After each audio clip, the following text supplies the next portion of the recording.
였지만 넓은 지식을 추구하는 덕후들의 채널 액다의 지원입니다. 자, 액다의 전이 입문자를 위한 설명에 무슨 입문자냐?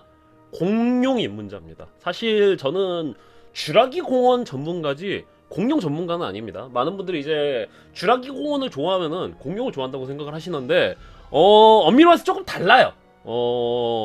워해머 4만이랑 그 다음에 워해머 판타지의 관계도 비슷합니다. 비슷한 듯 하면서 달라요. 마치 워크래프트와 스타크래프트와 관계도 비슷해요. 밀접한데 거리가 좀 떨어져 있습니다. 왜 그러냐면은 쥐라기 공원은 이미 너무 먼 길을 와버렸어요. 그리고 영화란 말이지. 그래서 그 공룡, 학문으로서의 공룡은 싫어하는 것도 아니고 아예 모르는 건 아닌데 제가 전문가는 아닙니다. 설명회만 하면 다 전문가가 아니라고 하는데 첫 번째로 저는 얕지만 넓은 지식을 추구하고요. 두 번째로 쥐라기 공원은 전문가가 맞습니다. 근데 실존하는 과학적 의미에 대한 공룡은 제가 전문가가 아니에요. 그냥 조금 관심 있고 일반인들보다 조금 더 잘한다는 정도예요. 그래서 공룡에 관해서는 우리나라에 좋은 채널이 굉장히 많습니다. 그래서 딱히 공룡 설명회를 해야 될까 하다가 공룡 연구사는 다루는 채널이 별로 없단 말이죠. 그래서 정확히 말해서 또 불편하신 분들이 있을 수 있으니까 고생물학의 연구사, 이제 공룡을 비롯한 과거의 생물들을 연구하는 거를 이제 고생물학이라고 하거든요. 근데 이제 고고학이랑은 다릅니다. 고고학자가 꿈이니? 옛날에 많은 분들이 이제 절 보고 그러셨는데 고고학자는 인간의 역사를 연구하는 사람들이 고고학자입니다. 근데 고생물학자는 고대의 생물을 연구하는 게 고생물학자예요. 그렇기 때문에 고고학자와 고생물학자는 좀 다릅니다. 근데 둘 다 돈 안 되고 둘 다 땅을 파먹는 거는 똑같죠. 그리고 둘 다 제국주의 시대에 혐성짓 하는 것도 똑같습니다. 예, 그래서 오늘 말씀드릴 거는 공룡 연구사, 정확하게 말해서 고생물 연구사에 대해서 한번 알아가 보도록 하겠습니다. 굉장히 혐성의 역사일 겁니다. 공룡 연구는 주로 프랑스랑 영국에서 시작이 됐습니다. 공룡 연구는 프랑스랑 영국에서 시작이 되는데 특히 고생물학이죠, 정확히 말해서. 근데 언제야? 그때가 19세기의 제국주의 시대입니다. 그렇기 때문에 제국주의 시대에 혐성국들에서 공룡 연구가 발전이 됐단 말이죠. 그래서 굉장히 파도 괴담만 나올 겁니다. 공룡 얘기보다는 인간의 괴담이 많이 나오고, 두 번째로 실제로 공룡 연구하는 사람들이라던가 공룡 좋아하는 사람들이 혐성이 많아요. 네. 자, 그래서 공룡 혹은 고생물학에 대해서는 어떻게 되느냐. 자, 고대 중국으로 갑니다. 그 당시에 여기가 화석이라는 건 말이죠, 땅속에 있습니다. 뭐 땅속에 없는 것도 있지만 기본적으로 땅속에 있단 말이죠. 그래서 작정하고 파지 않는 한 화석의 존재를 이렇게 발견하기 힘들어요. 그랬는데 어쩌다 보면은 이제 화석을 발견할 수가 있단 말이죠. 공사를 한다던가 아니면은 이제 어디서 굴러 들어왔다던가. 자, 그래서 기록으로 알 수 있는 건, 인간이 처음 공룡이라던가 고생물학에 대해서 알 수 있는 첫 번째 사례는 뭐야? 용골이라는 겁니다. 용골. 고대 중국으로 올라가는데 중국인들은 옛날에 화석의 존재를 알고 있었습니다. 그래서 그러니까 지금도 중국은 화석의 산지거든요. 최초의 깃털 공룡 화석도 중국에서 발견됐어요. 시노사우롭테릭스라고 그래갖고 중국에서 발견됐고, 중국 쪽의 암석도, 중국이 워낙에 땅덩이가 넓다 보니까 여기저기에서 다 화석의 질이라든가 암석의 질이 다르단 말이에요. 그래서 아시아에서 거의 몽골과 더불어서 화석 발견하기 가장 좋은 환경이 중국이거든요. 그래서 고대의 중국인들은 화석을 발견했습니다. 그랬는데 이 화석은 공룡 화석일 수도 있고요, 뭐 맘모스일 수도 있고요, 맘모스 아니죠, 메머드인데 뭐 어쨌건 맘모스 화석도 있고 뭐 그렇단 말이죠. 그랬는데 고대 중국인들이 이 화석을 발견했을 때 생각했었던 건, 이거는 일단 뼈는 맞아, 뼈는 맞는데 사이즈가 크다던가 아니면 지금 존재하는 생명체들이랑 너무나도 다른 거야. 그러니까 이거 용의 뼈다, 용의 뼈. 용의 뼈네. 그래갖고는 용골이라고 불렀습니다.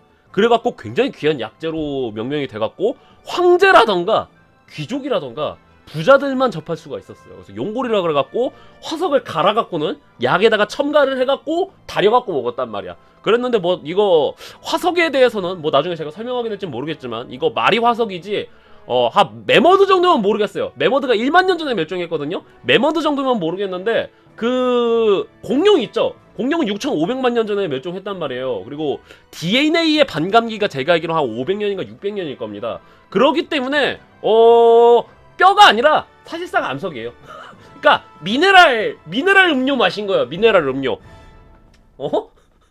돌가루 하긴 뭐라고 미네랄 워터 마신 겁니다. 미네랄 워터. 거기다가 이제 용골이라 그래갖고 화석 가루만 넣은 게 아니라 여러 가지 약초도 넣었죠. 그래서 뭐 미네랄 워터를 마셨는데 굉장히 귀했습니다. 그래서 우리나라 기록에 이제 중국의 황제가, 명나라의 황제가 세종대왕한테 용골을 하사해서 세종대왕이 이제 용골을 마셨다, 달아 마셨다 그 얘기도 있죠. 자, 그랬는데 그럼 그러면은 용은 뭔가요? 용은 뭐죠? 중국의 역사라던가 인류의 역사 보면 드래곤이라던가 용의 존재가 있잖아요. 근데 중국인들 보면 용이 나올 가능성이 높단 말이죠? 용을 알고 있었잖아요. 그래서 용이 실제로 존재하는 걸 아십니까? 막 이런 식으로 크립티드 이야기가 나오죠. 자, 뭐냐면은 자, 이 상상 속의 동물 같긴 한데 진짜 오래전에 각골문자 같은 거 보면은 진짜 용에 대한 묘사가 있단 말이에요. 용을 뭐 길렀다, 용이 나타났다, 뭐 그런 얘기가 있단 말이에요. 용을 죽였다. 자, 그랬는데 그러면 용 이거 공룡을 용으로 한 거 아닌가요? 잠깐, 이제 공룡은 아니고요. 그 다음에 고생물도 아니지만 조금 흥미로운 얘기를 하자면은, 자, 중국엔 뭐가 있어? 악어가 있습니다. 양쯔강 가면은 양쯔강 악어가 있는데 이거 용 묘사한 거랑 되게 비슷하단 말이죠. 눈이 튀어나온 거라던가 이빨이라던가 물이랑 가깝게 산다던가 비늘로 이루어졌다던가 양쯔강 악어 보고서는 용이라고 한 거 아니야? 라고 하는데 맹점이 있습니다. 왜 그러냐면은 양쯔강 악어 사이즈가 작아요. 카와이합니다. 카와이해. 그리고 뭐야? 그 당시 고대 중국에는 양쯔강 악어랑 거대한 파충류, 용 같은 거를 구분해놨어요. 한자로. 그럼 용이 실존했던 건가요? 양쯔강 악어는 좀 카와이하잖아. 용처럼 생기긴 했는데 용의 묘사랑 굉장히 비슷하단 말이죠? 그러면은 뭐지? 용? 공룡? 공룡 아니야? 아니죠. 재밌는 얘기 하나 드리자면 하뉴스쿠스라는 게 있습니다. 2022년에 발견된 악어인데 정확히 말해서 멸종을 했죠. 하뉴스쿠스라 그래갖고 강남지방입니다. 예, 강남 쪽에 남쪽 지방에 살았던 초거대 악어입니다. 뭐 5에서 6m는 기본으로 넘었을 거로 추정이 되는데 가비알 계열이죠. 하뉴스쿠스가 아마도 용으로 추정이 됩니다. 묘사가 거의 빼박이거든요. 그리고 몇몇 묘사 보면은 이 하뉴스쿠스를 지칭하는 단어가 굉장히 많아요. 그래서 실제로 아이라던가 가축을 잡아먹었다 그런 묘사가 굉장히 많습니다. 그래서 지금 굉장히 높은 확률로 용이라는 존재는 이 하뉴스쿠스를 지금 지칭을 하는 것 같아요. 그래서 이 하뉴스쿠스가 지금 굉장히 유력합니다. 용의 모티브로 된 거는. 그래서 뭐 용호 상박이라던가 이 정도 되면은 이제 악어랑 호랭이랑 맞짱 깔 수도 있단 말이죠. 그래서 이게 용으로 유력을 해요. 서양 용이라던가 여의주는 뭐냐? 그 내가 어떻게 알아? 명나라쯤에 그 하뉴스쿠스 있죠? 하뉴스쿠스 얘네들은 명나라 때쯤에 멸종해요. 명나라 때쯤에 화포가 등장하죠? 그 전까지도 청동기 시대에도 얘네 시체를 도축을 했다던가 얘네들한테 죽창을 찔렀다던가 토벌의 시도는 있었어요. 근데 압도적으로 토벌은 못했단 말이에요. 뭐 그 당시 중국에는 뭐 코끼리도 살았고 코뿔소도 살았지만 자, 이제 명나라쯤 되면 이제 얘네가 멸종하거든요. 왜 멸종해? 청하건대 화포로 물리치소서 그래갖고 본격적으로 족치기 시작을 합니다. 화포를 쏴서 족친다던가 본격적으로 토바츠를 한다던가 그래갖고 하뉴스쿠스는 extinct 멸종이 됩니다. 예. 공룡뿐만 아니라 고생물학의 역사에 대해서 갑니다. 자, 여러분 조심하셔야 될 게 공룡은요 익룡이랑 달라요. 이거 여러분 이제 오늘 고생물학의 역사라고 하는 거는 익룡 있죠, 익룡. 얘네 새도 아니고 공룡도 아닙니다. 공룡이랑 같이 살았던 그 파충류예요, 파충류. 그렇기 때문에 얘네는 공룡이 아닙니다. 그 다음에 장경룡 있죠, 수장룡, 장경룡 이런 애들도 있죠. 얘네도 공룡이 아닙니다. 공룡처럼 생겼지만 공룡이 아니에요. 이거 공룡 아니면 뭐야라고 할 수가 있겠는데 그렇게 따지자면 침팬지도 인간인가요? 오랑우탄도 인간인가요? 물론 주식하면 침팬지가 되긴 하죠. 근데 어쨌건 공룡 연구사와 굉장히 밀접합니다. 그렇기 때문에 이 친구들도 같이 다를 거예요. 자, 시기는 언제로 가? 1677년 영국으로 넘어갑니다. 영국에서 이제 이 당시에 이제 뭔가 과학에 대해서 이제 슬슬 꿈틀꿈틀 되기 시작했단 말이에요. 그동안 이제 성경이라던가 미신에 의존했던 시대였는데 갑자기 사람들이 르네상스 시대에 접어들면서 낭만과 합리의 시대로 넘어간단 말이에요. 자, 그랬는데 이때 고대의 기록이 하나 있었는데, 고대의 기록까지는 아니고 어떤 학자가 자연사에 관해서 이렇게 여러가지 사파라던가 기록을 남겨놨는데 흥미로운 기록이 하나 나옵니다. 이게 뭐냐면은 뼈거든요. 다리뼈긴 한데 대퇴골 쪽인데 뼈가 나왔는데 이 뼈가 몹시 크다는 거야. 그래갖고는 이 뼈는 무엇일까요? 해갖고는 사람들이 웅성웅성 되기 시작을 합니다. 처음 발견했을 때는 별 생각 없었어요. 대충 뭐 뼈겠지 그랬는데 아무리 생각해도 지금 요 정도 사이즈의 뼈는 존재하지가 않는단 말이야. 그래갖고 리처드 브룩스라는 과학자가 요거를 이제 연구를 하다 보니까 야 이거 거인이다 거인. 이거 보니까 뭔 동물인지는 모르겠는데 아무튼 거인 아닐까? 왜냐면은 대퇴골 있죠 대퇴골. 다리 있잖아 다리. 다리 쪽이랑 허벅지 쪽 뼈랑 되게 비슷한 거야. 그래갖고 이거 무슨 대퇴부 뼈 같은데 사이즈가 크단 말이지? 거의 코끼리급 사이즈란 말이야. 그래서 이거 뭐야? 이거 저기 아니야? 이거 거인의 다리뼈 아니야? 거인의 다리뼈? 그래갖고는 거인의 다리뼈라고 리처드 브룩스라는 과학자가 생각을 해갖고 학명을 붙이는데 스크로툼 후마눔이라고 명령을 비칩니다. 근데 후마늄은 인간이에요. 근데 스크로툼은 뭐야? 불알입니다. 파이어 에그예요. 파이어 에그. 이거를 대퇴부라고는 알고 있었거든요. 이게 대퇴부 허벅지 뼈라는 건 알고 있었는데 갑자기 뜬금없이 이게 생긴 게 파이어 에그처럼 생겼잖아요. 그러니까 학명을 뭘로 지어? 파이어 에그 인간 그렇게 지어버린 거예요. 그래서 이게 진지 빠이고 그런 건지 장난스럽게 이렇게 이름을 붙인 건지는 아무도 모릅니다. 논문을 쓰면서 분명히 이거 대퇴골이다. 대퇴골이고 거의 코끼리급 사이즈 되는 그 거인으로 추정된다. 그렇게 얘기를 하거든요. 그러니까 이게 그 파이어 에그가 아니라는 건 알고 있었어요. 근데 도대체 뭔 생각인지 파이어 에그맨이라고 붙여버리죠 이름을. 근데 알고 보니까 뭐야? 이거는 공룡의 화석이었습니다. 1677년에 최초로 공룡의 화석이 이제 언급이 되고 이제 연구가 된 거예요. 그랬는데 이때 공룡인지 몰랐어요. 공룡인지 모르고 후대에 다시 보니까 임마 이거 인간이 아니라 공룡 아이가 그랬단 말이죠. 이때는 뭐 공룡의 개념도 없었으니까. 때는 언제로 흘러가? 자 오늘 이야기 뭡니까? 오늘 이야기는 거의 대부분 협성국들입니다. 유럽의 참깨 그리고 유럽의 협성국으로 가요. 영국과 프랑스로 오고 갑니다. 자 영국에서 이런 이제 불알맨을 발견했단 말이죠. 파이어 에그맨을 발견했단 말이야. 자 그러고 나서 1770년에 네덜란드로 갑니다. 네덜란드의 한 탄광에서 메즈강입니다. 메즈강. 네덜란드의 메즈강 인근 탄강에서 그 마스트리트라는 곳이거든요. 마스트리트라는 곳 근처의 메즈강에서 탄광에서 이상한 게 발견됩니다. 뭐야 이거? 뭔지 모르겠지만 대가리뼈 같은 거야. 대가리뼈 같은데? 이게 뭐지? 고래인가? 악어인가? 몰라. 난생 처음 보는 대가리뼈가 발견이 된 거야. 그래서 뭐야 씨발 이거 뭐냐? 그래갖고 이거를 호프만이라는 그 지역 유지가 있죠. 호프만이라는 지역 유지가 야 이거 내가 살게. 그래갖고는 이제 그 사람이 사갑니다. 이게 뭐야? 모사사우루스죠. 해양 파충류입니다. 해양 파충류. 이게 주라기 월드에도 나오죠. 왕도마뱀이랑 가까웠던 모사사우루스라는 파충류였어요. 귀한 거잖아. 난생 처음 보는 거야. 뭔가 거대한 무언가 같은데 고래랑 비슷하게 생겼단 말이야 이 새끼. 근데 땅에서 발견이 됐단 말이야. 그래서 야 이거 뭐 옛날에 성경에서 대홍수 났을 때 발견된 거냐? 그래서 사람들이 자와 그러고 있었단 말이야. 근데 여러분 이제 나중에 제가 언젠간 또 공룡 그러니까 화석과 관련된 이야기를 좀 많이 하게 될지 모르겠지만 티라노사우루스 화석 관련돼 갖고 굉장히 그 재밌는 이야기들이 굉장히 많거든요. 근데 이 당시에도 이제 그 부동산이라던가 저작권, 소유권이 굉장히 웃깁니다. 그래갖고 이때 그 지역 유지였던 호프만이라는 사람이 이거를 이제 가져갔잖아요. 그랬는데 갑자기 그 교회에 있던 고딘이라는 사람이 교회의 뭐 장로였는지 교회의 뭐 간사였는지 하여튼간 그 고딘이라는 사람이 이 나이 그거 사실 교회 땅 근처에 있던 거야. 당장 내놔 이럽니다. 그러니까 뭐야 부동산 이게 화석의 소유권 관련하고 골 때리는 일들이 굉장히 많거든요. 그래갖고 야 그거 그 탄광이 사실은 탄광 그 부지도 그렇고 그게 다 교회 거란 말이야. 그러니까 그거 이 와타시 고딘의 거야. 호프만이 너 거가 아니란 말이야. 갖고는 너 고소해갖고는 소송을 걸어요. 그래갖고 어떻게 돼?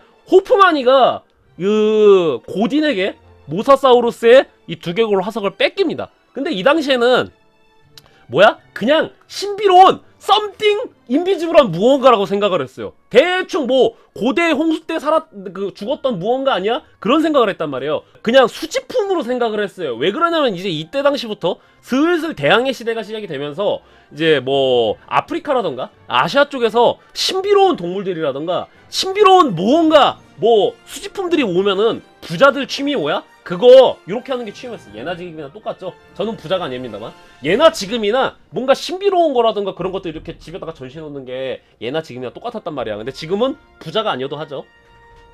근데 부자들 뭐야? 아무튼 가지고 있어갖고 막 그 파티 때 꺼내갖고는 막 꺼드럭거리기 되게 좋아했단 말이야. 그래갖고 막 코끼리 뭐 코뿔 써 아니면 뭐 일각고래 이빨 가져갖고 유니콘에 뿌리라고 지랄들하고 막 그랬단 말이지. 자, 그러고 있었는데, 그러니까 학문적으로 이걸 다룰 생각은 안 했어요. 둘 다. 호프만이든 고딘이든 둘 다 이거를 학문적으로 다룰 생각은 안 했단 말이야. 그랬는데 뭐야? 프랑스에서 혁명이 일어납니다. 프랑스의 그 혁명군 있죠? 얘네들이 자기네 내부에서 귀족들 죽이고 그다음에 그 왕족들 대가리만 자른 게 아닙니다. 옆에 옆국가들 가갖고는 괜히 시비 걸고 그랬단 말이야. 그 옆에 국가들도 프랑스 혁명 일어난 프랑스 침공하기도 하고. 근데 프랑스 혁명군이 네덜란드까지 쳐들어갑니다. 레볼루숑을 일으켰던 프랑스 혁명군들이 네덜란드까지 가갖고는 얘기를 하죠. 야, 여기에 그 뭐 거대한 뭐가 있다며, 뭐 대가리가 있다며, 그게 뭐 도마뱀인지 아니면 뭐 고렌지 하는 뭔가 신기한 거 있다며 얘기 다 듣고 왔어. 싸게 자발적 그 헌납을 한 게 기부를 환영한다 아스이. 그러고서는 프랑스 혁명군이 몰고 들어와갖고는 예병을 떠는 거야. 내놓으라는 거야. 그래갖고는 요거 그 우리가 제보 받고 왔는데 없으면은 이 씨발 뒤질 줄 알고 만일 가져온다면은 포도주 100병을 주겠다. 그랬더만 처음에는 행방을 못 찾았단 말이야. 모사사우루스 두개골을 행방을 못 찾고 있는데 갑자기 포도주 100병이면은 찾아주겠어. 그러니까 다음날 바로 갖다 바칩니다. 자, 프랑스로 위치 이동이 됩니다. 여기서부터 이제 혐성의 역사가 시작이죠. 네덜란드의 뇌지강 근처에서 발견이 됐단 말이에요. 그랬는데 그거를 프랑스의 혁명군이 위치 이동시켜갖고 파리까지 가져옵니다. 그래서 그냥 방치를 해요. 대충 귀하다고 하니까 수집하는 것만 중요한 거지 요거를 탐구한다던가 학술적 가치에 대해서는 전혀 생각을 안 했습니다. 지금 우리가 씹덕들이 피규어 모으는 것처럼 똑같은 거예요. 자, 그래갖고는 그냥 방치를 하고 있다가 한 50년이 지나요. 50년이 지나갖고 조르주 퀴비에라는 그 만물 박사 박물학자가 있거든요. 조르주 퀴비에가 야, 요거 뭐야, 도마뱀이랑 가까운데? 딱 이런 얘기를 합니다. 이게 굉장히 예리한 게 뭐냐면은, 자, 모사사우루스는 일반적인 해양 파충류랑 달라요.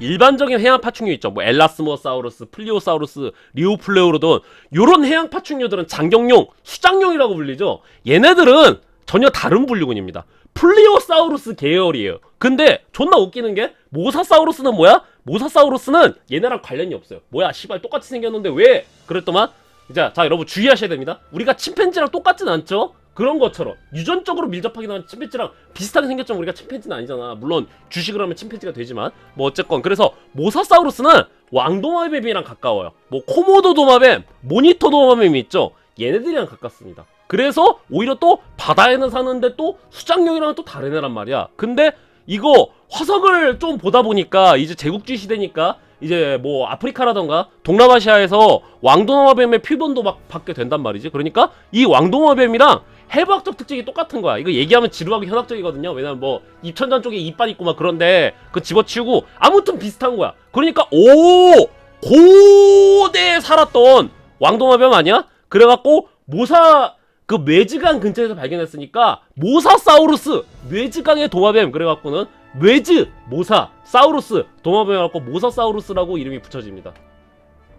자, 그랬는데 자, 이 조르주 퀴비에가 연구를 하다 보니까 이거 원래 처음에 호프만이라는 사람이 맨 처음에 가졌다가 교회한테 뺏겼다 그랬잖아요. 그래서 이 조르주 퀴비에가 그 호프만 어디 계십니까? 그랬는데 호프만은 이미 죽었어. 그리고 뭐야? 호프만은 죽고 호프만의 유족들도 그 동네에서 떠났어요. 마스트리트라는 동네거든요. 근데 여러분 중요한 게 마스트리트 있죠?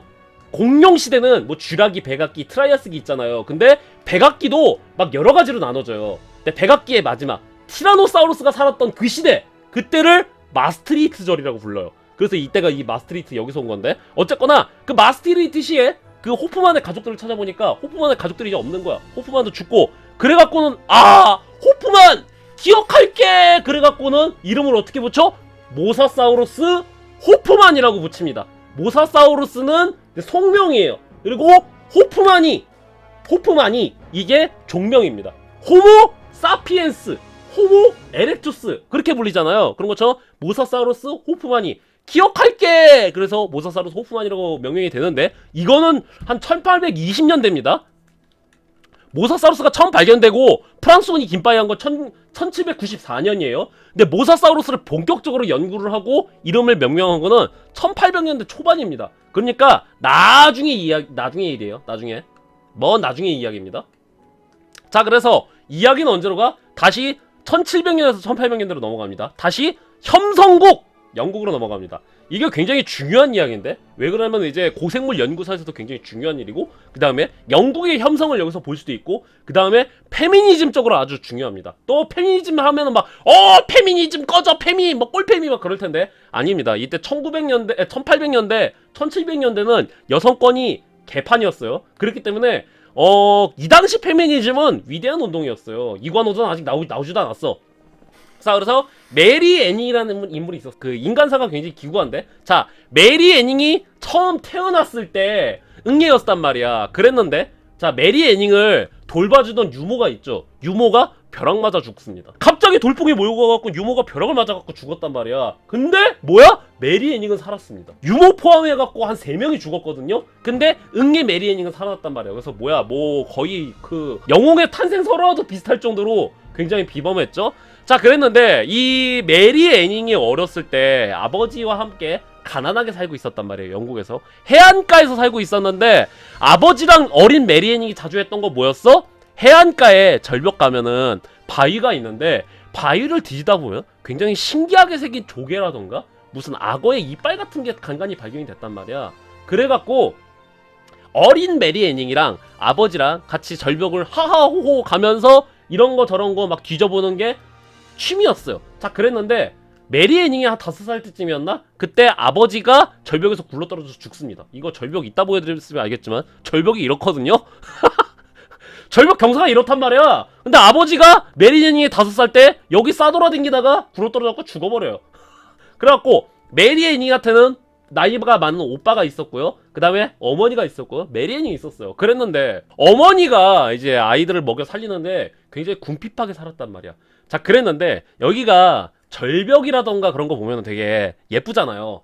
예나 지금이나 여기 와갖고 막 사진 찍고 가고 막 궁상에 빠져있고 그런 사람들 존나 많잖아요. 예나 지금이나 똑같단 말이야. 그래갖고 이 당시에 여기 해안가에 있죠. 해안가에 되게 신기한 조개 같은 게 되게 많았단 말이야. 관광객 한 명이 어머! 야! 자기야! 이거 봐봐, 이거! 뭔데 그래? 이거 봐, 너무 예쁘지 않아? 신기하게 생긴 조개다. 나 이거 사줘! 아이, 뭐 이게 조개 갖고 그래. 그냥 가.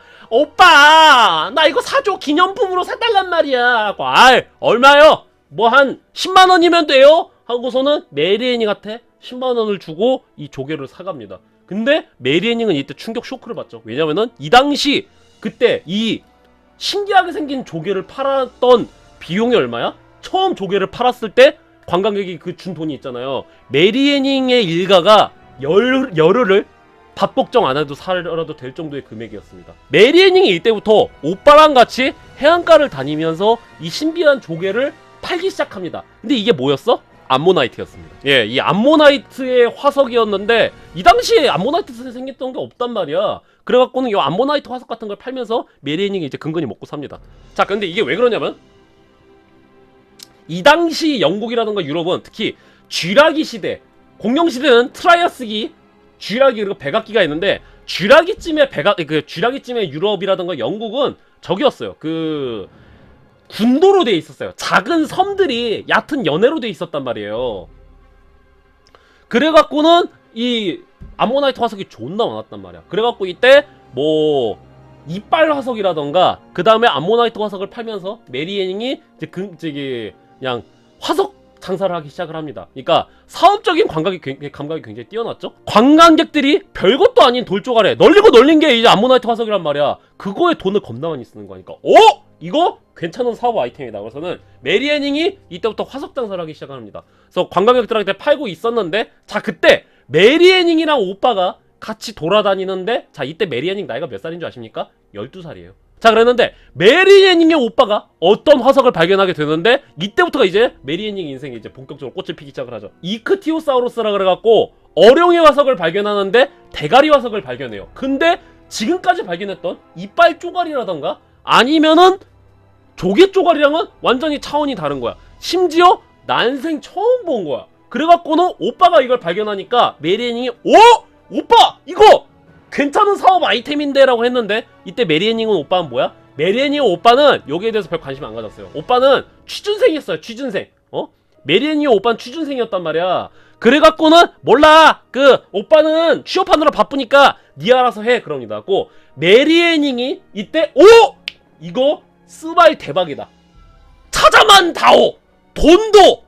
영국도 주겠다! 찾아만 다오! 메리애닝이 이때 이 이크티오사우루스의 나머지 화석을 찾으려고 노력을 하기 시작을 합니다. 근데 나중에 밝혀지겠지만 이건 이크티오사우루스가 아니라 템노돈토사우루스라 그래갖고 다른 종류로 추정이 되죠. 이크티오사우루스는 한 2, 3m짜리 어룡이란 말이에요. 근데 템노돈토사우루스는 한 9m짜리거든요. 9m, 8m짜리거든요.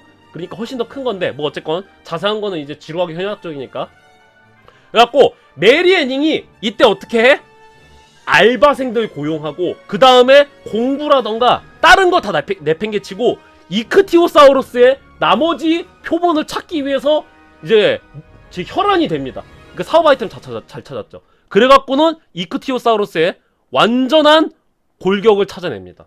아, 오빠가 찾았던데 근처에서 샅샅이 뒤져갖고는 이크티오사우루스의 완벽한 골격을 찾아내요. 그래갖고 이거를 어디였더라? 런던 자연사박물관인가 대형 박물관에다 팔아버립니다. 이거를 최초의 어룡입니다. 자, 어룡은 뭐야? 여기서 또 지루하게 현학적인데 또 다릅니다. 모사사우루스랑 달라요. 모사사우루스랑도 다르고요. 그 다음에 장경용, 수장용이랑도 달라요. 어룡은 뭐야? 어룡이에요. 약간 물고기처럼 생긴 용인데 그 파충류인데 돌고래처럼 생겼단 말이야. 돌고래처럼 생기고 물고기처럼 생겼단 말이에요. 근데 파충류입니다. 예. 수렴진화의 이제 결과물이죠, 이거. 파충류도 아닌 것이, 물고기도 아닌 것이, 고래도 아닌 것이, 이렇고 난생 처음 보는 생물이란 말이야. 그랬는데, 메리애닝이 뭐야? 이거, 야, 메리애닝이 지금 태어났으면 뭐야? 코인이라던가, 아니면 테슬라 주식 풀매수 했겠지. 그러니까 머리가 잘 돌아가긴 했어요. 학자들이 연구를 해갖고는 이제 이크티오사우루스라고 명명을 합니다. 자, 그래갖고 이곳은 지금까지 있었던 동물과 다르고, 파충류다! 어룡이라는 동물이다! 이크티오사우루스 그래갖고는 발견은 메리애닝이 했잖아요. 명성과 영광은 다른 학자가 가져가 말입니다. 마치 지가 발견한 것처럼 그래요. 그러니까 메리애닝은 찾아만 낸 거고 연구를 하고 논문을 쓰고 이름을 명명한 거는 다른 사람이었습니다. 그래서 메리애닝이 이크티오사우루스 발견하고 난리가 나니까 이제 뒤집어지죠. 이 당시에 제국주의 시대입니다. 그래서 무언가 하나 신비로운 게 발견되면은 그거를 먼저 선점해갖고 꺼들럭거리는 게 이 당시에 풍토였단 말이야. 이 당시 뭐 학자들이라던가 이 당시 사람들의 목표였단 말이야. 막 뭐 원숭이 잡아오고 코뿔소 잡아오고 그러는데 굳이 아프리카라던가 동남아 갈 필요 없이 인도 갈 필요 없이 우리나라 땅을 파보니까 신비로운 게 나오네? 그런단 말이야. 자, 그래갖고는 수많은 이제 학자들이 메리애닝이 있는 곳으로 가갖고는 연구를 하고 아니면 메리애닝한테 그 의뢰를 합니다. 화석 좀 줘! 내 화석 좀 줘! 그래갖고는 메리애닝이 왁가리마스 해갖고는 이제 야가다의 전설이 시작이 되죠. 메리애닝이 또 여기 지리는 또 기가 막히게 한단 말이야. 그 다른 학자들이 와갖고 여기서 좀 기웃기웃 거린단 말이야. 근데 이 경사도 겁나 심한 다음에 화석의 꿀단지 위치를 몰라요. 근데 뭐야? 메리애닝은 여기 토박입니다. 토박이. 근데 자, 메리애닝이 몇 살이었어요? 이크티오사우루스 골격 전체 발견했을 때 12살인가 13살이었어요. 이때 메리애닝이. 나중에 이크티오티탄이라 그래갖고는 지구 역사상 가장 거대한 해양 파충류 있거든요. 거의 고래급으로. 근데 그거 발견한 것도 이제 나중에 영국인 여자이거든요. 수많은 학자들, 친구들, 아니면 메리애닝의 그 연구를 김빠이 하려는 존재들, 이때 여러분 알고 계셔야 되는 게 제국주의 시대입니다, 여러분. 제국주의 시대 영국이에요, 여러분. 혐성 그 자체입니다, 여러분. 자, 그래갖고는 메리애닝의 발견을 마치 지가 발견한 것처럼, 지가 현장에 발견한 것처럼 구라치는 놈도 있고, 아니면 메리애닝과 학술적인 교류를 하는 사람들도 있었어요. 꿀단지 발견했잖아요. 그러면은 여러분, 예를 들어서 대학교 앞에서 떡볶이 장사하잖아요. 거기 잘 되잖아요. 그럼 뭐해? 그 떡볶이집 옆에다가 유사 떡볶이집들이 생겨난단 말이야. 봉구비어가 잘 나가면 뭐야? 애구비어, 영구비어, 똥구비어, 머시기 비어란 비어는 다 나온단 말이야. 그런 것처럼 유사 그런 게 많잖아요. 근데 본관은 못 이기죠. 오리지널은 못 이기죠. 왜? 메리애닝이 꿀단지 위치는 다 알고 있었거든. 짭에서 나오는 바이브는, 자, 메리애닝이 어마어마한 발견합니다. 뭐야? 플래시오사우루스를 발견합니다.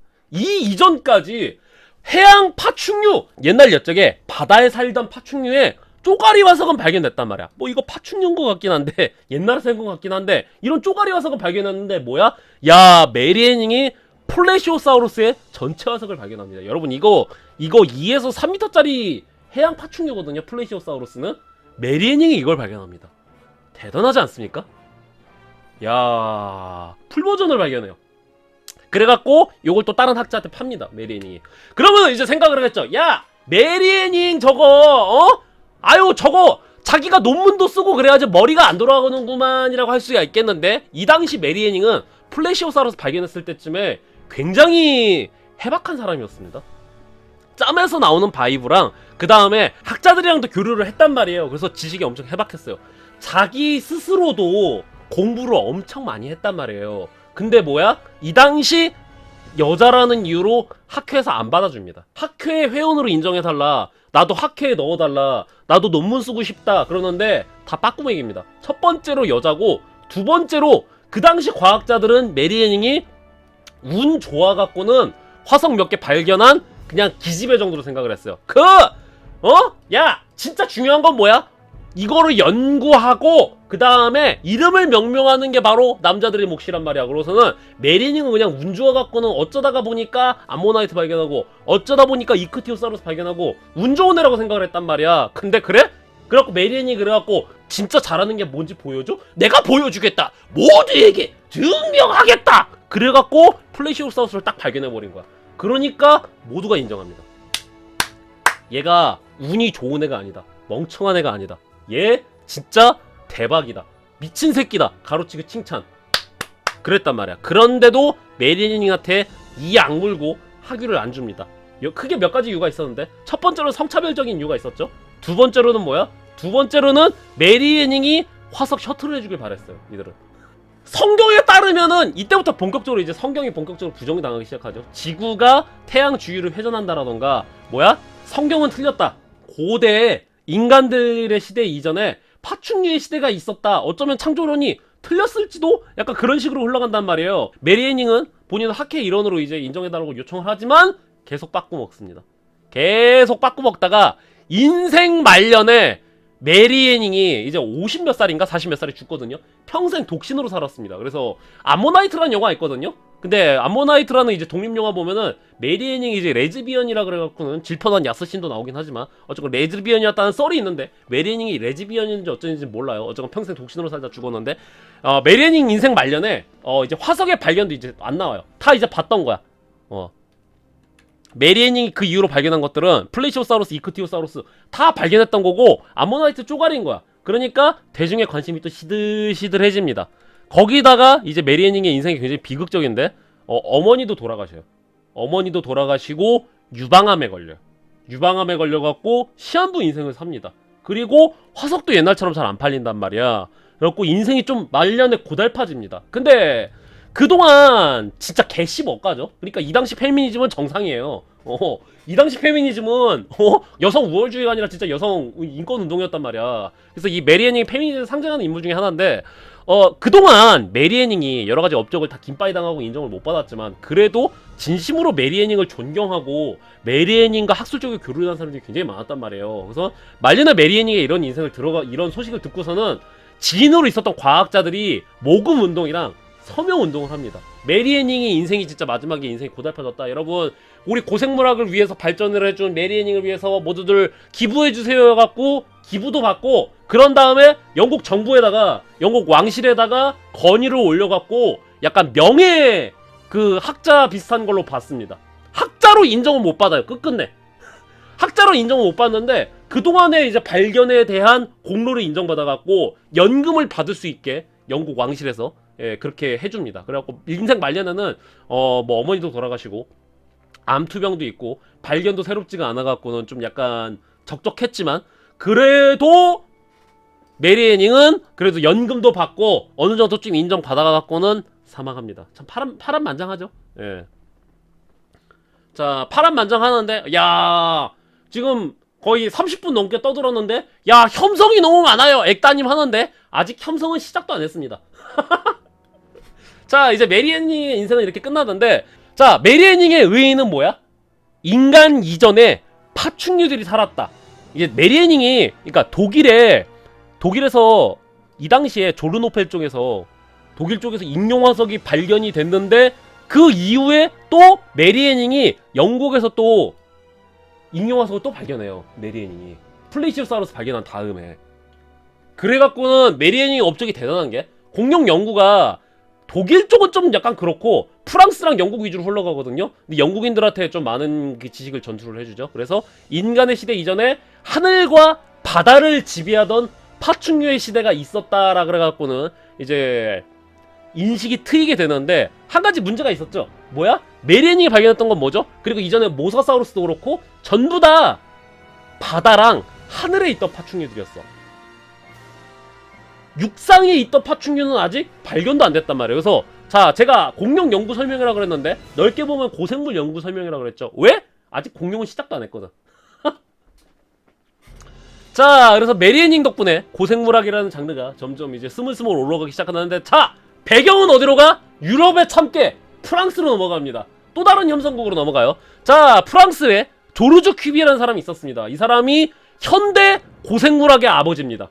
그리고 비교해부학이라 그래갖고 인간의 두개골, 그 다음에 원숭이의 두개골 비교를 해갖고는 해부학, 비교해부학 해갖고 서로 동물들 간의 연관성이라던가 진화라던가 그런 것을 다져놓은 아버지거든요. 근데 뭐야? 조르조 퀴비에, 자, 제가 혐성의 역사라고 했죠? 개씹 쓰레기 새끼입니다.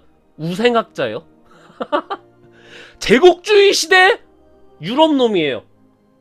스스로 지식인이라고 꺼들먹거리는 인간입니다. 실제로 능력도 굉장히 뛰어났어요. 근데 뭐야? 혐성이었어요. 우생학이라 그래갖고는 흑인을 인간으로 인정 안 했습니다.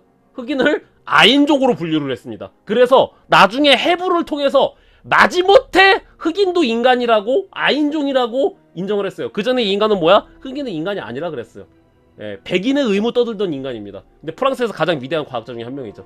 아이러니하죠? 박물관 큐레이터였거든요. 근데 이 조르주 퀴비에가 어디 출신이야? 쥐라 산맥에서 태어나갖고 노르망디로 이사를 가거든요.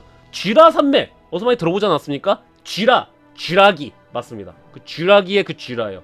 쥐라 산맥 쪽에서 살다가 노르망디로 넘어갔단 말이에요. 노르망디로 넘어갔다가 거기서 귀족 한 명을 만나요. 그 귀족이 파리에서 프랑스 혁명 때문에 빤스런했던 양반이란 말이야. 레볼루숑 해갖고는 야, 귀족과 왕족은 싹 다 죽여버려! 부르주아지들 싹 다 죽여버리란 말이야. 그래갖고 프랑스 혁명 때문에 귀족들이 여기저기 뿔뿔이 흩어졌단 말이야.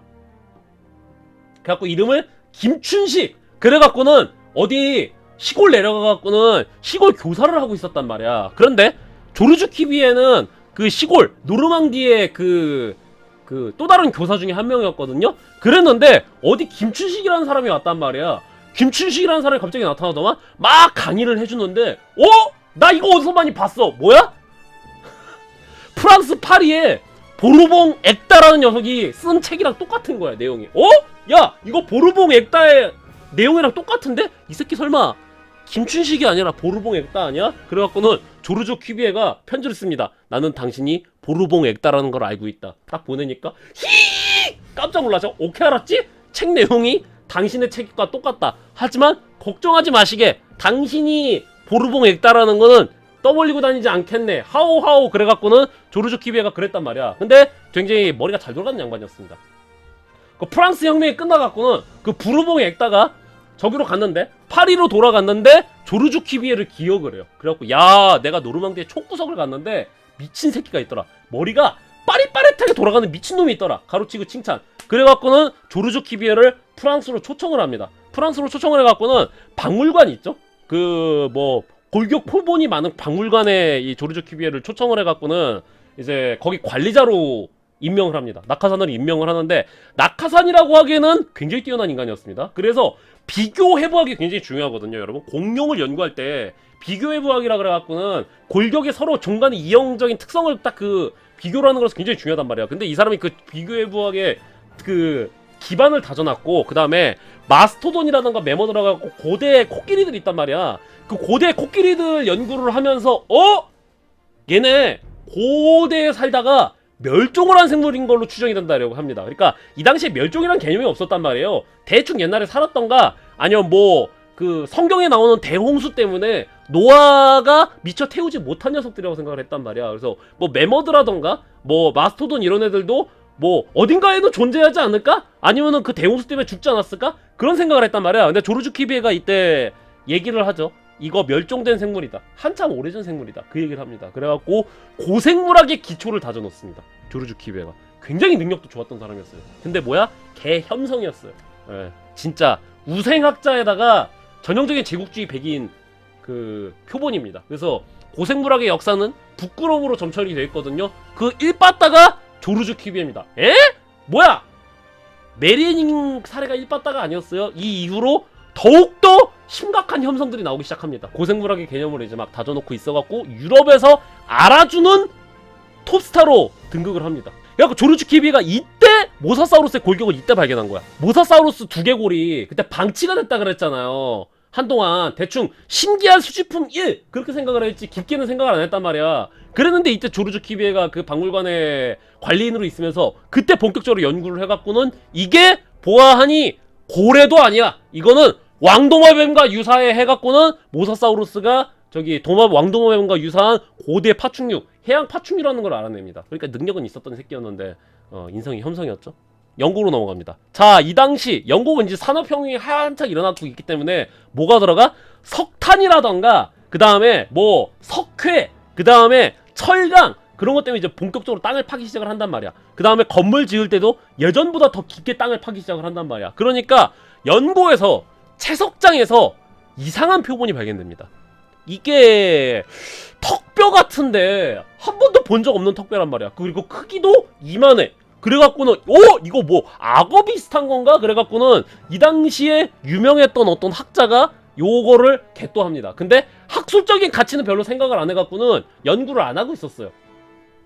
연구를 안 하고 있다가 자 영국의 학자 중에 윌리엄 버클랜드라는 사람한테 이게 결국에 넘어갑니다. 그래서 윌리엄 버클랜드가 이거 씨발 귀한 거군요 하고서는 윌리엄 버클랜드가 개또를 하는데 윌리엄 버클랜드 굉장히 괴짜거든요. 이 양반 얼마나 괴짜냐면은 하이에나 기르고 곰 기르고 막 기니피그 기르고 자칼 기르고 막 그런 인간이었단 말이야. 그러니까 세상에 이런 일이 뭐 동물원 아저씨 편 쥐라기 공원 아저씨 편 거기에 딱 어울리는 사람이 누구야? 윌리엄 버클랜드입니다. 코뿔소 먹어보고 뭐 코끼리 먹어보고 사람의 심장을 먹어보고 그럴 정도로 굉장히 괴짜였단 말이야. 진짜 세상에 이런 일이 나오는 괴짜 아저씨 편에 나오는 그런 양반이었단 말이야. 그 심장이 누구야? 심장이 루이 14세의 심장이라고 합니다. 이 양반이 먹었던 심장이. 어디서 루이 14세의 심장을 구해와갖고는 그때 먹어봤대요. 루이 14세 심장을. 그래갖고는 일단 가지고는 있는데 진지하게 그렇게 다루지는 않았습니다. 조르주 키비에가 영국에 올 일이 있었는데 조르주 키비에가 딱 요걸 보더만 버클랜드 씨! 버클랜드상! 이건 정말 중요한 발견이야! 딱 그럽니다. 네? 중요한 발견이라고요? 이거 존나 중요한 거야. 이거 조르주 키비에가 인증을 합니다. 왜? 씨발 이 새끼 지가 뭐라도 되는 줄 알아? 뭐라도 됩니다. 이 당시 유럽에서 최고의 권위자였어요. 이 당시 칭찬 뭐야? 이 새끼 조르주 키비에 같아. 이 당시 극찬이었습니다. 극찬. 그래갖고 조르주 키비에가 잠깐 보고서 야 씨발 대박 윌리엄상 이거 연구해야 돼 그러는데 자 조르주 키비에는 딱 그 얘기만 하고 프랑스로 그냥 가버려요.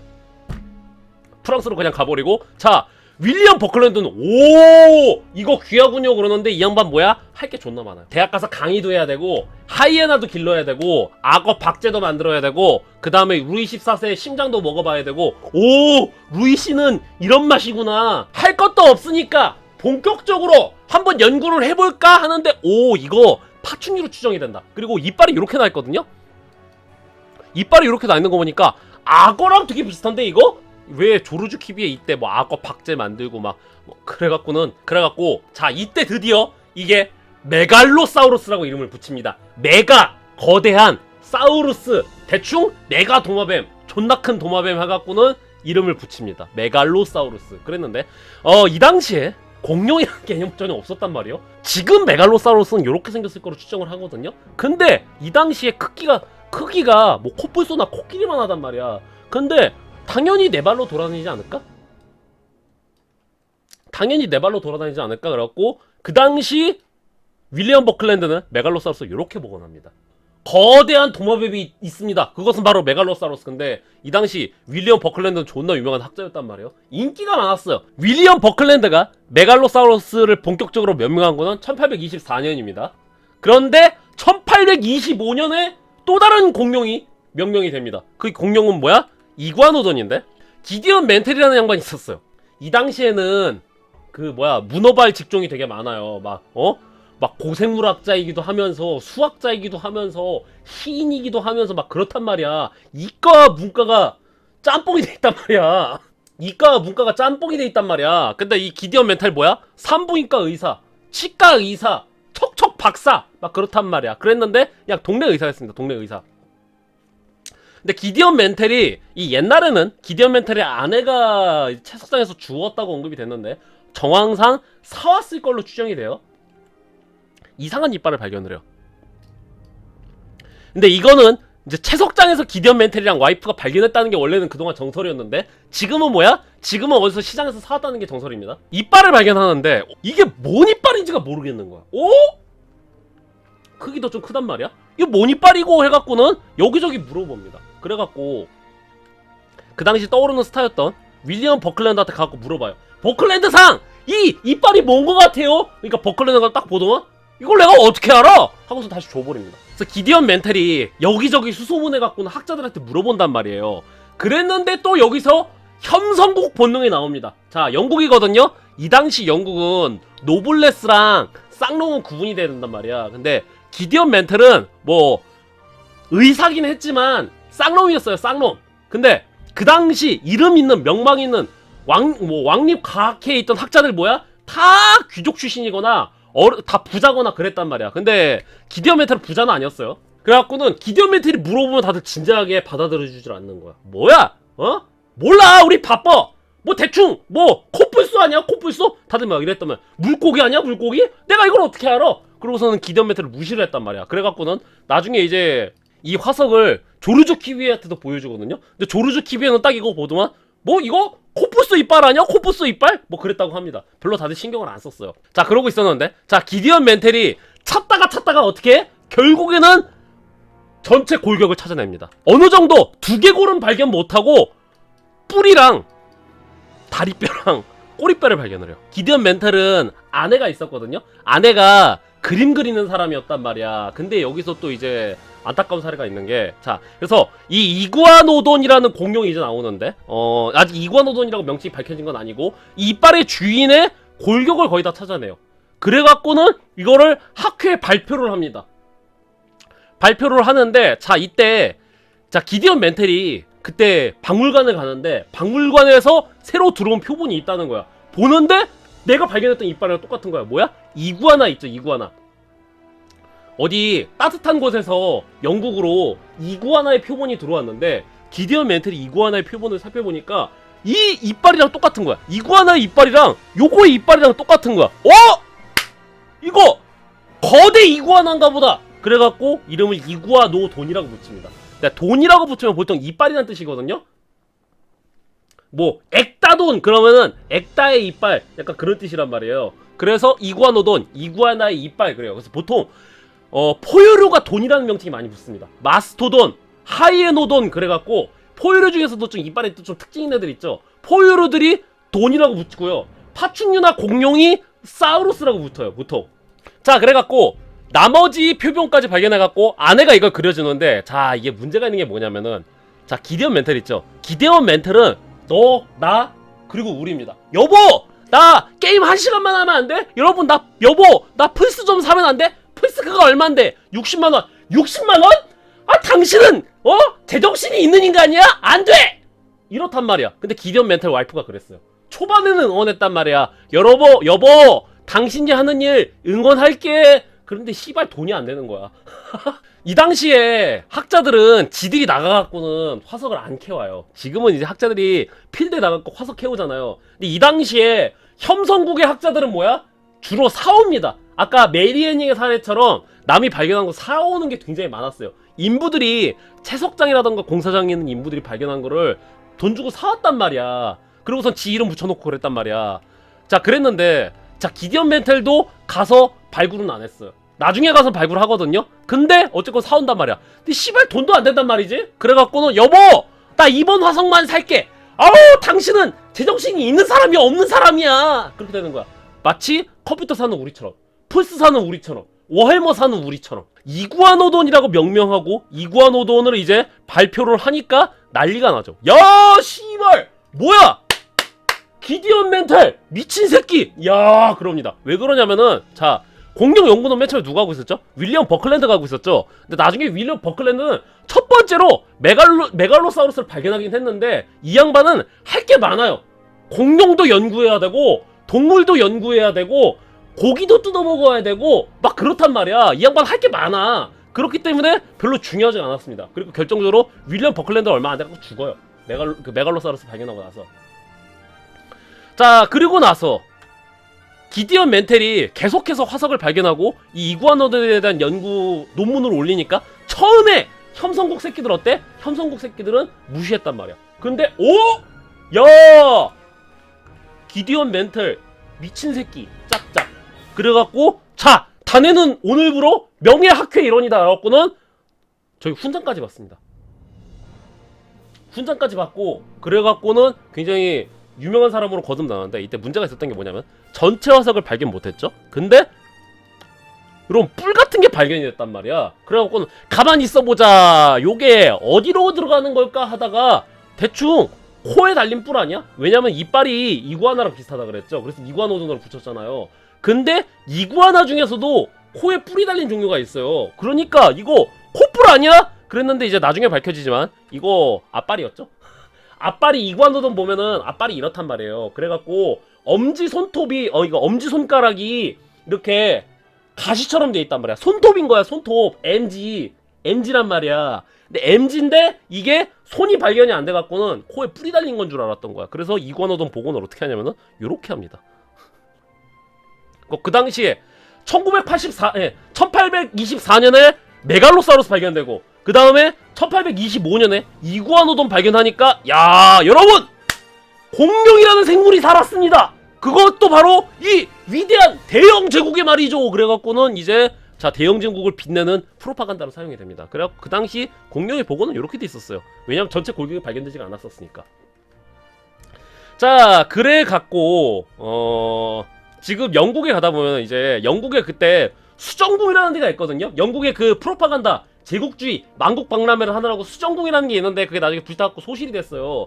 그랬는데 이때 이 멘텔의 연구를 기념하기 위해서 그 공룡의 모형을 시멘트로 만들었단 말이에요. 근데 시멘트는 불에 안 타죠. 그래갖고 그 수정궁이 불타갖고 따라 나머지 다 전소됐는데 요건 아직 남아있습니다. 이게 공룡공원인가 그럴 텐데 그래서 아직 그 여기 이크티오사우루스죠. 요거는 이크티오사우루스, 요거는 플래시오사우루스. 그 다음에 여기 뒤에 요거 있죠. 요건 모사사우루스 거 같고 여기 뒤에 이구아노돈 있죠. 이 당시 그래서 이구아노돈 요런 생물인 줄 알았어요. 근데 이구아노돈 이렇게 안 생겼죠. 이구아노돈 요렇게 생겼습니다. 근데 전체 골격이 발견 안 됐기 때문에 감이 안 잡히는 거예요. 대충 코뿔소랑 이구아나 합쳐놓은 거 아니야? 대충 그렇게 생각을 했단 말이에요. 그래서 지금 영국에 가면 이게 아직 남아있고요. 그 다음에 굳이 없애지 않는 이유는 하나입니다. 우리가 과거에 이런 식으로 잘못 복원을 했다. 이때 과거를 보고 우리 다시 반성을 하자. 그런 의미로 아직 이 이구아노돈의 뭐라 그래야 돼? 복원품이 아직 남아있죠. 기디언 멘텔이 발견한 건 좋았는데 다 은근히 시발 무시합니다. 야, 멘텔씨 그 좋은 발견을 했구만. 그래서 자네 어디서 공부했다고? 자네 그래서 어느 가문 사람이라고? 다들 은근히 존나 무시했단 말이야. 하여튼 기디언 멘텔의 문제점은 뭐야? 예, 돈이 없었어요. 돈이 없었고 너나 그리고 우리예요. 이 당시 공룡 연구는 자본으로 굴러간단 말이야. 그래갖고 기디언 멘텔이 나중에 화석을 많이 발견을 해갖고는 나중에는 화석을 사는 게 아니라 자기가 현장에 가갖고 발굴도 하거든요. 그래갖고는 자 이 화석을 박물관 자기 집에다가 박물관을 차려요. 마치 액다의 작업실처럼 박물관을 차려갖고는 대중에게 공개를 합니다. 공개를 하는데 어떻게 해야 돼? 이거 쫀심이 상하는 거야. 꼬레 연길리라고 이거 학술적으로 가치가 있는 거를 대중들에게 공개하는 건 좋은데 입장료 받고 있었거든요. 입장료 받는데 대중들한테 돈 받고 이거 공개하는 거는 이거 싸다이가 아니다. 젠틀맨이 아니다. 펀하고 쿨하고 섹시하지가 않아. 멘텔이 그렇게 생각합니다. 그래서 입장료를 공짜로 받아요. 근데 뭐 얘가 멘텔이 어디 학교 교수도 아니고 어디 박물관 소속도 아니었단 말이야. 그냥 프리랜서 연구가였어요. 쫄심 상해갖고는 입장료를 안 받는 거야. 그래갖고 생활고에 시달려갖고 어떻게 돼? 자, 자기 여보 공룡이야 나야 선택해. 공룡이야 나야 선택해. 아 여보 이게 인류 역사에 엄청 대단한 발견인데 공룡이야 나야 선택해. 공룡이 밥 먹여줘? 자네 당신 도대체 뭐하는 사람이야? 딱 이렇게 되는 거야. 그래갖고 공룡을 위해서 이혼합니다. 어디 소속이 돼 있는 게 아니란 말이야. 취미로 하는 거란 말이야. 지금처럼 유튜브가 됐으면 안녕하십니까 행님들, 오늘 새로운 화석을 발견했습니다. 이름하여 이구아노돈. 멘텔TV 그랬을 텐데 그 당시 지금이었다면은 그 당시에 그런 게 없었단 말이야. 아유 행님들, 자 이구아나 인사 받으십시오. 막 이래야 되는데 그 당시에 그게 없었단 말이야. 그래갖고 이혼도 하고 생활고에 시달려갖고 화석을 팔기 시작을 합니다. 자 그런데 이때 혐성질의 이제 끝판왕이 등장합니다. 진짜 희대의 개씹새끼 리차드 오원이 등장합니다. 자 리차드 오원의 이 사람 뭐죠? 자 이 사람 뭐냐면은 공룡을 독점하고 싶었습니다. 이 당시 공룡이란 개념이 아니었어요. 고대 파충류 정도로만 생각을 했지, 코끼리만한 파충류 정도라고 생각을 했지 공룡이라는 단어라던가 공룡이라는 개념은 없었단 말이야. 그랬는데 그 개념을 만든 게 누구야? 리차드 오원입니다. 근데 자 리차드 오원은 실력은 굉장히 뛰어난 사람이었어요. 실력이 굉장히 뛰어난 사람이었는데 뭐야? 알아주는 개씹새끼, 알아주는 빌런, 알아주는 혐성, 그냥 영국인입니다. 그 당시 영국인이에요. 그래갖고 리차드 오원은 굉장히 이제 엘리트였거든요. 엘리트에다가 되게 부자에다가 집안도 잘 나갔단 말이야. 그랬는데 얼마나 개씹싸가지 없었냐면은 얘 가정교사 있죠. 리차드 오원을 가르치던 가정교사가 이 새끼 언젠가 이 혐성 때문에 대가를 치르는 날이 올 것이다. 주로 하는 일 뭐야? 남의 논문 김빠 이야기, 자기가 싫어하는 애의 논문 가지고 표절 시비 걸기. 그거 원래 내가 먼저 생각했던 건데 표절 시비 걸기. 아니면은 나중에 리차드 오원이 학계에 거물로 올라오거든요. 자기 눈 밖에 나가잖아. 아예 논문이 올라가지도 못하게, 논문이 발표되지도 못하게. 그럼요. 남의 연구 결과 뺏기. 씹새끼입니다 진짜. 자 그래갖고 리차드 오원이 그동안 뭘 지켜보고 있었냐면은 멘텔이 이구아노돈을 발견했단 말이야. 그랬는데 이구아노돈 발견으로 멘텔이 유명해지는 거야. 근데 리차드 오원이 개빡치죠. 아 씨발 저거 내가 연구하면 더 잘할 수 있는데, 갑자기 이런 생각을 합니다. 씹새끼죠. 내가 연구하면 더 잘할 수 있는데 갖고는 멘텔이랑 같이 연구를 하면 되잖아요. 뭔 생각을 하냐면은 자 멘텔이 생활고에 시달려갖고 화석 팔기 시작했잖아요. 이구아노돈 화석도 팔았거든요. 그거를 리차드 오원이 그 당시에 런던 자연사박물관이었나? 하여튼 리차드 오원이 근무하는 박물관에 화석이 들어왔단 말이야. 그러니까 이제 그 화석을 본인이 연구를 하기 시작을 합니다. 그래갖고 이전에 나왔던 메갈로사우루스의 골격이라던가 그 다음에 이구아노돈의 골격이라던가 그런 거를 연구해 보면서 리차드 오원이 이거 기존의 파충류랑 다르다, 그 얘기를 합니다. 왜 그러냐면은 자 여러분, 파충류는 어떻게 걸어? 요렇게 겁니다. 파충류는 요러고 다닌단 말이야. 근데 공룡은 뭐야? 공룡은 요러고 다녀요. 공룡은 요러고 다닌단 말이야. 근데 파충류는 요러고 다녀요. 근데 리차드 오원이 그 해부학적 특징을 알아내요. 파충류는 요러고 다녀야 되는데 공룡은 얘네들이 골반이 이런데 다리가 요러고 다니는데 사람처럼 걷는데 새처럼 걷는데, 그러니까 이거 파충류가 아니다. 파충류랑 비슷한데 파충류랑 비슷한 그런 거다. 그래서 무섭도록 거대한 도마뱀, 그래갖고 다이너소, 공룡이라는 개념을 리차드 오원이 만들어냅니다. 메갈로사우루스라던가 이구아노돈 보니까 다이너소, 끔찍한 도마뱀, 무서운 도마뱀, 경이로울 정도로 무서울 정도로 거대한 도마뱀, 다이너소, 공룡이라는 개념을 리차드 오원이 만들어냅니다. 그 당시 사람들은 뭐야? 공룡이 그냥 굼 뜨고 그 다음에 저는 코끼리보다도 느려요. 그 당시 악어라던가 도마뱀이라던가 뱀 보면 느릿느릿하잖아요. 변온동물이라서. 근데 리차드 오원이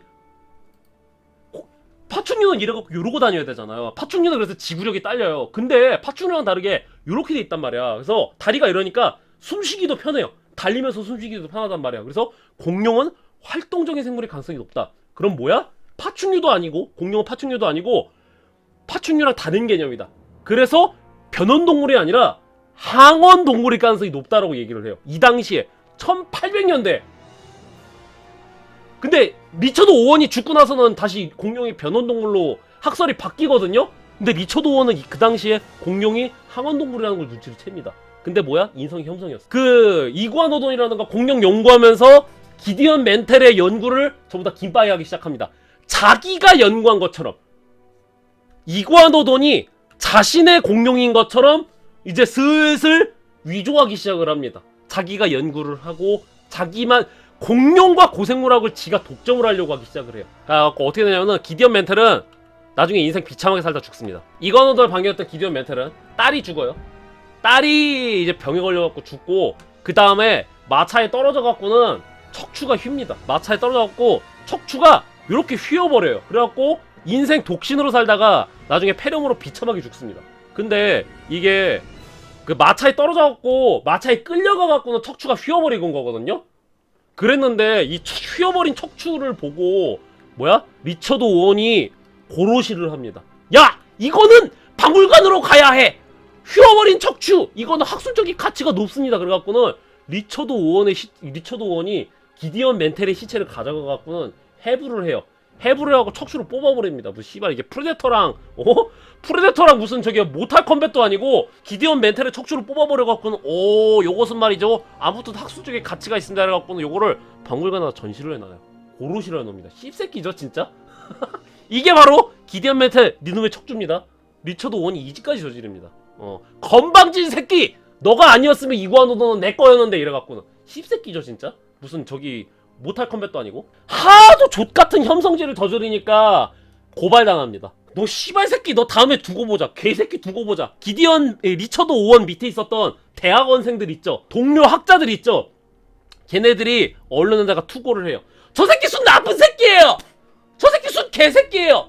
저 새끼 제 연구결과 김바이 했어요. 저 새끼 개새끼예요. 저 새끼 저기 뭐야 연구소에다가 가둬놓고서는 하루 동안 안 꺼내줬어요. 막 대학원생들이 투고를 한단 말이야. 인생 비참하게 살다 갑니다. 말년에 아내랑도 사별을 하고 자식들이랑도 의절한 걸로 알고 있거든요. 그래갖고 말년에 아무도 리처드 오원을 안 찾아줬답니다. 예.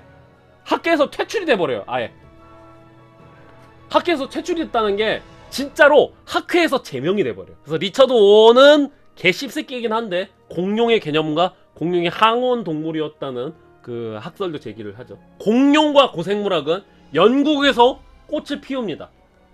그랬는데 자 공룡 연구는 어디로 가? 공룡 연구는 이제 혐성국에서 미국으로 넘어갑니다. 미국. 그 당시 뭐야? 미국 애들은 영국이라던가 프랑스로 유학을 많이 갔단 말이에요. 그랬는데 남북전쟁 시기였는데 자 오스니엘 마쉬 그리고 에드워드 드링코코프 있습니다. 이 두 사람이 우리가 알고 있던 공룡을 이 당시 미국에서 발견합니다. 미국에 있던 과학자들이었거든요. 이 양반들이. 자, 이 양반들이 발견했던 공룡들에 대해서 나열해볼까요? 알로사우루스, 스테고사우루스, 엘라스모사우루스, 트리케라톱스, 카마라사우루스인가? 뭐 디메트로돈 그런 거 다 이 사람들이 발견했어요. 유명했던 공룡들 있죠. 쥐라기의 모리슨 층에 있던 공룡들 대부분 이 사람들이 발견했습니다. 알로사우루스, 스테고사우루스, 디플로도쿠스, 뭐 아파토사우루스, 뭐 브론토사우루스 그런 공룡들 있죠. 이 양반들이 발견했어요. 그랬는데 뭐야? 자, 혐성의 역사 시즌2가 시작이 됩니다. 뭐야? 자, 이거는 이제 제가 다음 시간에 할 겁니다. 이 얘기는 다음 시간에 할 거예요. 왜? 정말 이야기가 길고요. 그 다음에 쥐라기 공원의 소설가인 마이클 클레이튼이 드래곤티스라 그래갖고는 이 둘이 경쟁을 했던 거를 소설로 써놨습니다. 다음 주에는 이 화석전쟁과 그 드래곤티스 설명으로 갈게 될 거거든요. 그래서 이 둘이 이 얘기는 계속 할 거예요. 화석전쟁 이야기를 지금 안 한다는 거예요. 앞으로 공룡 연구상 계속 할 건데 화석전쟁사는 지금 얘기 안 한다는 거야. 그래서 에드워드 드링코코프랑 오스니엘 마시랑 서로 공룡을 먼저 발견해갖고는 서로 그 학회에 올려갖고는 그 이름 등재하려고 개 지랄 연병 탭댄스를 춥니다. 그래갖고 이 당시에 공룡이 정말 많이 발견되는데 이에 대한 반동으로 똑같은 공룡에다가 다른 명칭을 부여해요. 그러니까 엑다사우루스인데 서로 그 이제 적인 거야. 누가 업적작 많이 하나. 내가 명명한 공룡은 50마리인데 뭐 씨발 저 새끼가 공룡 50마리를 명명했다고? 안되겠다! 그래갖고는 엑다사우루스의 팔로는 엑다사우루스, 그 다음에 엑다사우루스의 왼팔로는 엑다니쿠스, 엑다사우루스의 두개골로는 빡대갈사우루스, 약간 그런 식으로 이름을 지어갖고는 걔 지랄하기 시작을 하는 거야. 거기다가 서로 화석을 넘겨주지 않겠다고 막 화석을 막 다이나마이트로 막 박살을 내고 걔 지랄 옌병들을 떨거든요. 자, 그래갖고 이제 미국의 이거를 화석전쟁이라고 부릅니다. 에드워드 드링코호프와 오스니엘 마시의 이 화석 싸움을, 공룡 연구사 화석 발굴 싸움을 화석전쟁이라고 부르는데, 요거는 다음 시간에 드래곤티스 설명회 때 말씀드리도록 할게요. 그래서 이때 뭐가 나와? 화석전쟁 말미에는 얘네들이 발견한 거 아닌데 티라노사우루스도 나중에 발견이 되고요. 우리가 아는 대부분의 공룡은 이때 발견됩니다. 뭐 브라키오사우루스, 티라노사우루스, 뭐 알로사우루스, 디플로도쿠스, 뭐 그런 애들 다 이때 발견이 돼요. 그동안 공룡의 외형은 이구아노돈과 메갈로사우루스는 이렇게 생겼었잖아요. 그랬는데 공룡의 외형이 이렇게 바뀝니다. 왜 이렇게 바뀌어? 이때 미국에서 뭐가 발견돼? 하드로사우루스라는 공룡이 발견되고, 연구를 하다 보니까 공룡이 이렇게 생겼나 본데? 공룡이 이렇게 생겼나 봐라고 이제 본격적으로 공룡의 외형이라던가 연구가 잡히기 시작을 하는데, 뭐야? 이전에 분명히 리처드 오원이 그 혐성 새끼 있잖아요. 걔가 할 때, 참고로 뭐야? 그 화석전쟁을 했던 오스니엘 마시랑 에드워드 드링코호프도 개씹 혐성충들입니다. 특히 오스니엘 마시가 진짜 개씹새끼거든요, 얘가. 공룡 연구는 뭐야? 혐성의 역사야.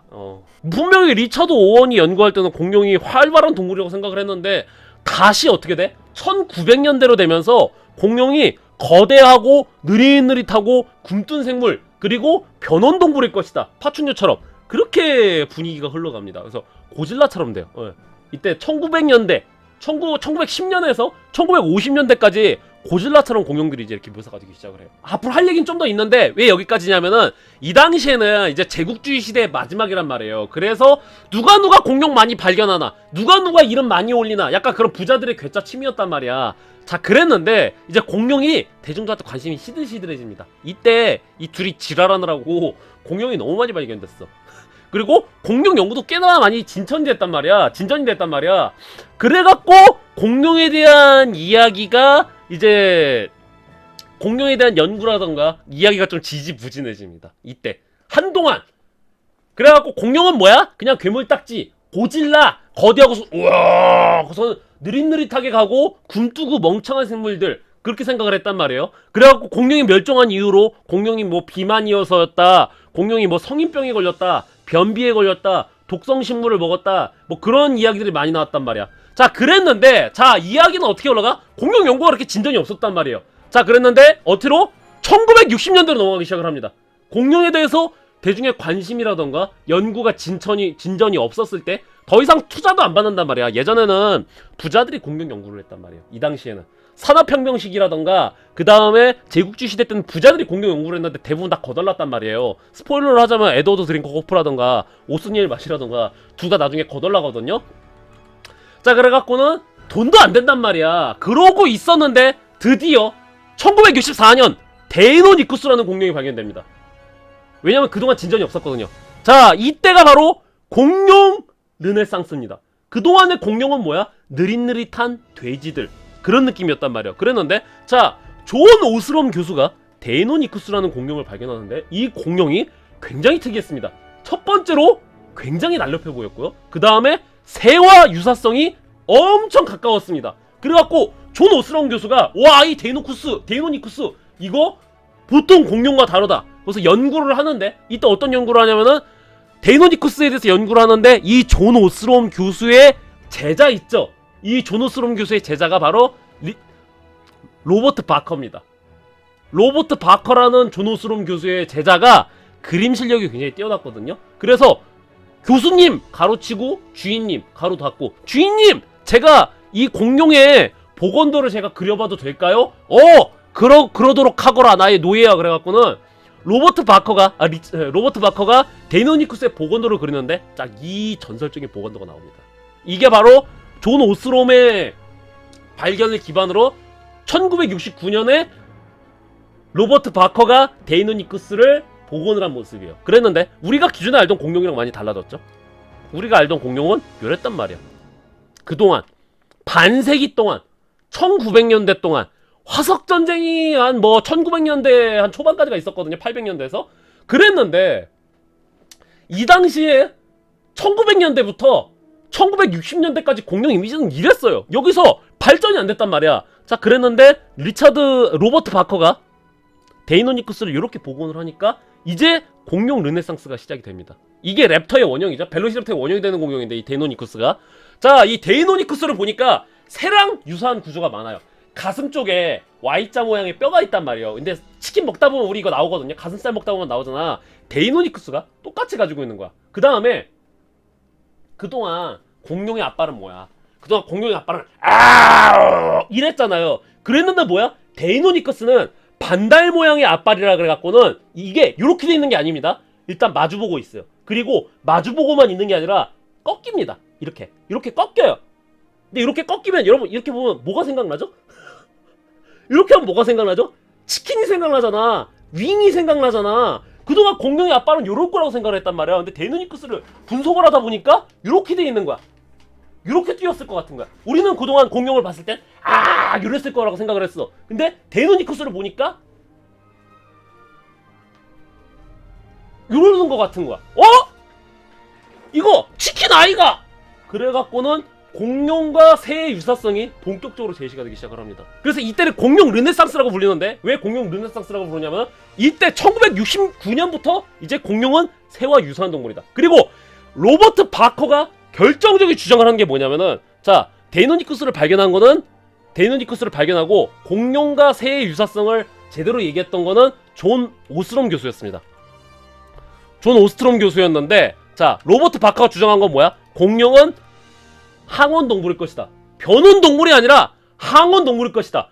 변온동물 치고는 너무 날렵하단 말이야. 그리고 새는 지금 항원동물이야. 그러기 때문에 공룡은 항원동물일 것이다. 그래서 이제 로버트 바커가 주장을 하거든요. 그래갖고 이제 공룡 르네상스가 시작이 됩니다. 그래갖고 이제 공룡에 대한 패러다임이 바뀌기 시작을 하죠. 그래서 이때부터 1970년대부터 새와 공룡의 유사성은 이미 제기가 됐어요.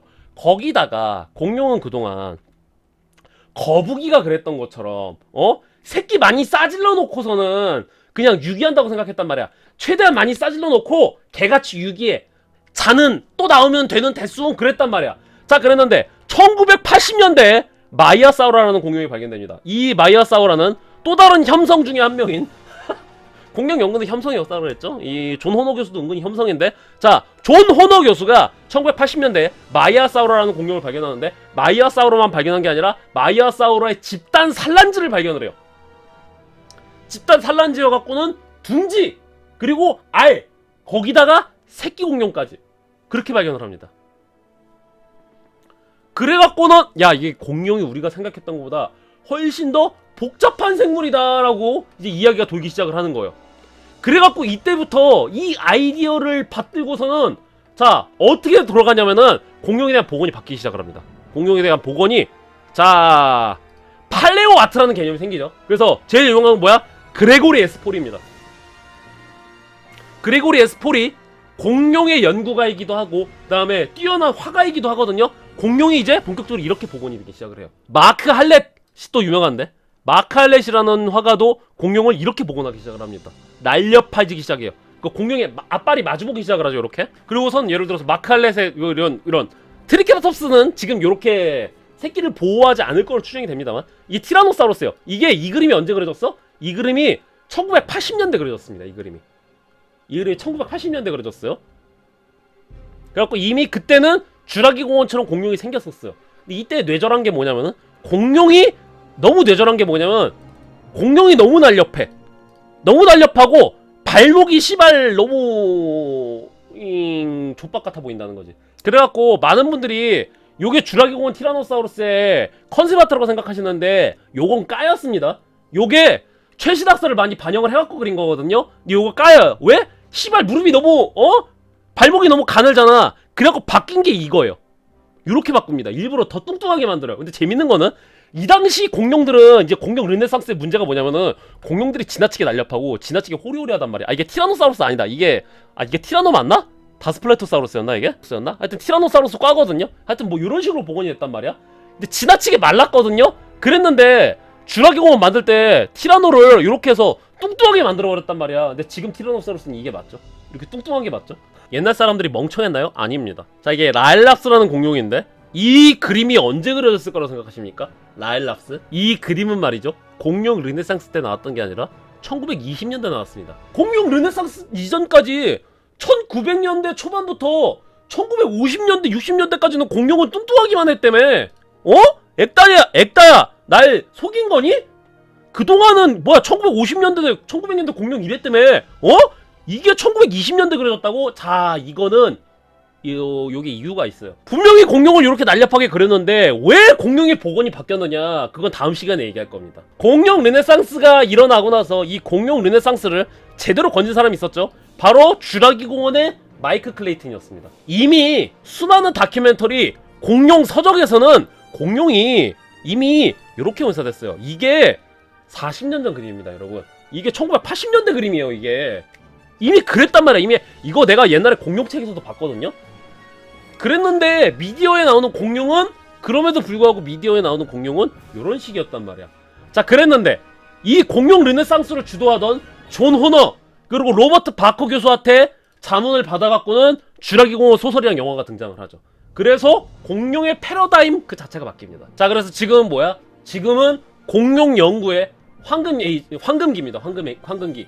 1960년대는 공룡 르네상스, 1960년대에서 80년대까지는 공룡 르네상스고요. 그 다음에 2010년대부터 2020년대는 공룡 연구의 황금기, The Golden Age of Dinosaur Discovery, 그렇게 부릅니다. 왜?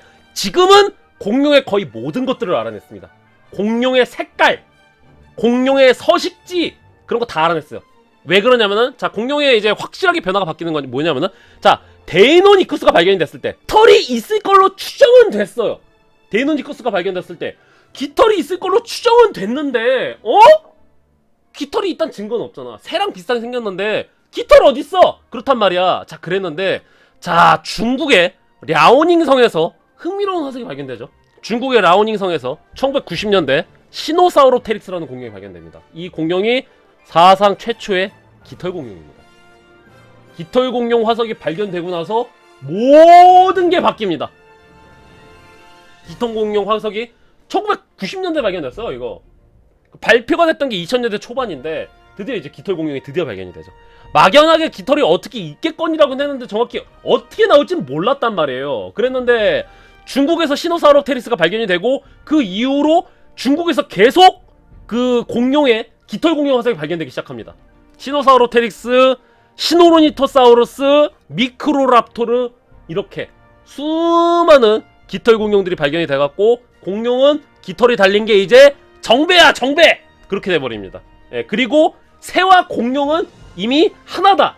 새의 조상이 공룡인 게 아니라 새가 공룡이야. 그건 언제 얘기 나왔어? 이미 쥬라기 공원 나왔을 때부터 나왔던 얘기였어요. 이제 와서 새와 공룡은 같다. 새의 조상이 공룡인 게 아니라 새는 곧 공룡이고 공룡은 곧 새야. 그거에 이제 와서 그런 게 아니라 쥬라기 공원 나왔을 때 이미 결론 난 사실이에요. 깃털 공룡은 실존한다가 아니야. 예. 이미 쥬라기 공원 나왔을 때 나왔던 사실인데 대중이 못 받아들이죠. 그거를 대중이 도저히 못 받아들입니다. 공룡 연구는 뇌절의 역사라 그랬죠. 여기서 갑자기 괘씸 뇌절이 들어가기 시작합니다. 티라노사우루스를 치킨으로 만들어버리는 거야. 갑자기. 이게 2000년대 후반부터 2010년대까지가 딱 이렇거든요. 구안롱이라는 공룡이 발견이 돼요. 구안롱. 얘가 티라노사우루스의 조상뻘 되는 공룡입니다. 근데 얘는 깃털이 있을 걸로 추정이 돼요. 그러니까 씨발 뇌절을 하니까 티라노사우루스가 깃털이 있을 거라고 호들갑 지랄들을 떨기 시작을 하는 거야. 자, 데이노니쿠스 있죠. 데이노니쿠스는 새처럼 팔목에 깃털 자국이 있어요. 데이노니쿠스는 팔목에 깃털이 박혔을 그 자국이 있단 말이야. 깃털이 안 발견됐을 뿐이지. 그 데이노니쿠스의 유사 종들은 다 깃털이 발견이 됐어요. 근데 씨발 티라노사우루스는 한 번도 깃털과 관련된 증거가 발견이 안 됐어요. 티라노사우루스의 조상은 깃털이 있었는데 티라노사우루스의 깃털 자국도 없었고 그랬단 말이야. 그랬는데 이게 나중에 반박이 되는 게 뭐냐면은, 첫 번째로, 자, 코끼리 보면 여러분 깃털 없죠. 코끼리는 털이 없잖아. 왜냐면 덩치가 크면 열 배출이 안 돼요. 티라노사우루스가 살았던, 잘 모르지만 대형동물을 저러면 쪄 죽지 않나요? 지금 좋은 말씀 하셨는데 티라노사우루스가 이렇게 깃털이 있으면 쪄 죽어요, 여러분. 이게 티라노사우루스가 있었던 데가 헬크릭이라는 곳인데 존나 더워요, 거기가. 이제 지금은 공룡 연구의 황금기이기 때문에 티라노사우루스가 살았던 데 어떤 나무가 있었고 지형은 어땠고 기온은 어땠는지 그 당시 생물상이 어땠는지가 다 생태학이 다 밝혀졌단 말이야. 근데 이 씨발 티라노사우루스가 요러고 다니면 쪄 죽습니다. 심지어 얘는 항원동물이잖아요. 쪄 죽는단 말이야. 그리고 결정적으로 티라노사우루스 피부 화석이 발견되거든요. 티라노사우루스 피부 화석에서는 깃털이 없었습니다. 티라노사우루스는 깃털이 없구나! 그렇게 됩니다. 그래서 요즘 다 동의되는 게 뭐냐면은 티라노급으로 거대한 공룡들은 깃털이 없었을 것이다. 그 다음에 이제 이 랩터처럼 데이노니쿠스처럼 사람만한 애들은 깃털을 달고 있을 가능성이 높다. 그 다음에 자 티라노사우루스의 근현종 중에 나누크사우루스라고 있습니다. 나누크사우루스라는 얘는 깃털이 있어요. 얘는 티라노보다 조금 작거든요. 몸 길이가 한 6m 정도 되나? 그래도 랩터보다 크단 말이야. 데이노니쿠스보다 크단 말이야. 근데 깃털이 있어요. 깃털이 왜 있죠? 나누크사우루스는 그때 알래스카에 살고 있었어요. 그렇기 때문에 그 당시에 알래스카는 추웠습니다. 그렇기 때문에 얘는 깃털이 있을 가능성이 높아요. 예. 그 다음에 또 뭐야? 또 화석이 또 발견되죠. 유티라노스라는 공룡이 발견돼요. 얘는 또 중형 육식 공룡이거든요. 티라노사우루스 몸 길이 한 12m 정도 된단 말이야. 얘는 뭐 6m, 8m 정도 된단 말이에요. 근데 얘는 뭐야? 얘는 또 깃털의 흔적이 발견이 돼요. 지금 깃털의 흔적이 발견된 공룡 중 가장 큰 공룡입니다. 이 유티라노스가. 이 정도 되거든요. 몸 길이 한 8m, 9m쯤 된단 말이야. 근데 요 녀석은 중국의 만주 쪽에 살았단 말이에요. 깃털 공룡들 보면은 만주 쪽에 있거든요. 그 당시 만주는 추웠어요. 그래갖고 얘는 또 깃털이 있습니다. 9m, 8m쯤 되는데. 근데 티라노는 아니야. 티라노는 헬크릭이라는 데서 사는데 그 헬크릭은 지금 화석 정보가 굉장히 풍부한 곳 중에 하나예요. 트리케라톱스도 이따 살고 있었고 에드몬토사우루스도 이따 살고 있었고 그렇기 때문에 헬크릭의 생태, 헬크릭의 기온, 헬크릭의 산소량, 헬크릭의 나무 식생, 헬크릭의 지형 그런 것까지 지금 다 발견됐습니다. 다 밝혀져 있어요. 그 티라노사우루스는 깃털이 없을 가능성이 높다. 그리고 나서 또 다른 또 저기가 연구가 나오죠. 어떤 연구야? 자, 티라노사우루스에게는 입술이 있었을 것이다. 에? 야! 어떻게 티라노가 입술이 있어 그러는데? 자, 이게 입술이 있을 수밖에 없는 게 여러분 이빨에 이 상아질 있죠? 이빨의 상아질은 이게 계속 이빨 꺼내놓고 있으면 이가 시리잖아요. 왜 그러냐면은 이빨이 단단하게 유지될 수 있는 거는 이빨의 상아질을 우리의 침이 차갑게 수분으로 보호를 해주고 있기 때문에 우리 이빨이 유지가 되고 있는 거예요. 근데 우리가 이빨을 이러고 다니잖아요. 그러면은 이가 빨리 상해요. 스피노사우루스는 얘는 입술이 없는 걸로 묘사가 됐는데요 라고 하는데 자 악어가 대표적으로 입술이 없는 생물이란 말이에요. 예? 악어가 대표적으로 입술이 없는 생명체인데 스피노사우루스는 반수생 생물이니까 그 대부분을 물에서 살았으니까 얘도 입술이 없지 않았을까라고 이렇게 저기가 있죠. 이거 스피노사우루스가 입술이 있을까 없을까로 또 많이들 또 싸웁니다. 예. 근데 티라노사우루스나 다른 공룡들은 일단 입술이 있을 가능성이 꽤 높다. 이제 거기까지 왔죠. 예. 그래서 거의 모든 게 밝혀졌습니다. 그래서 지금의 공룡 연구는 어떻게 되냐면 MRI 쓰고 막 그럽니다. MRI 단백질 분석도 해요. 아까 씨발 공룡의 유전자는 뭐 반감기가 500년인가 600년이라고 했잖아요 라고 하는데 단백질이라던가 그런 게 착색이 돼요. 착색이 돼갖고 남아버린단 말이야. 그래갖고 그 단백질을 분석을 해갖고 공룡 피부 화석이 남잖아요. 공룡 피부 화석을 단백질 구조로 분석을 해갖고는 색깔까지 맞춥니다.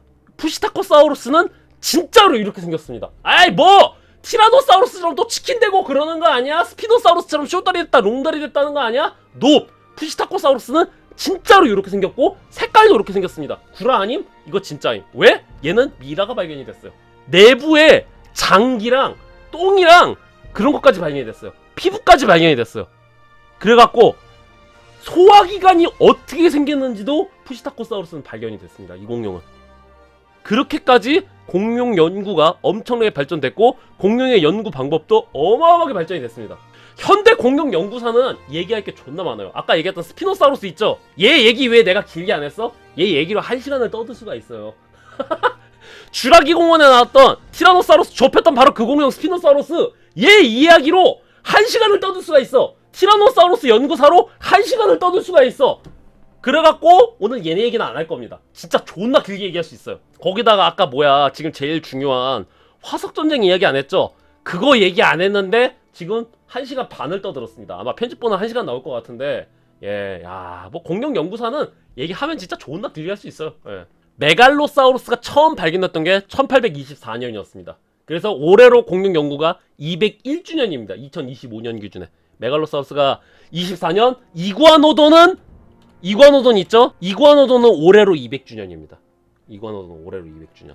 그 외에 모사사우루스까지 가면은 모사사우루스는 한 250주년 됐죠. 파이어 에그맨은 뭐예요? 자, 요거는 메갈로사우루스의 골격으로 확인됐습니다. 그 당시 공룡으로 연구가 안 됐었는데 나중에 알고 보니까 이 1700년대 발견됐던 파이어 에그맨이 있죠. 요거는 메갈로사우루스의 정강이뼈로 확인이 됐습니다.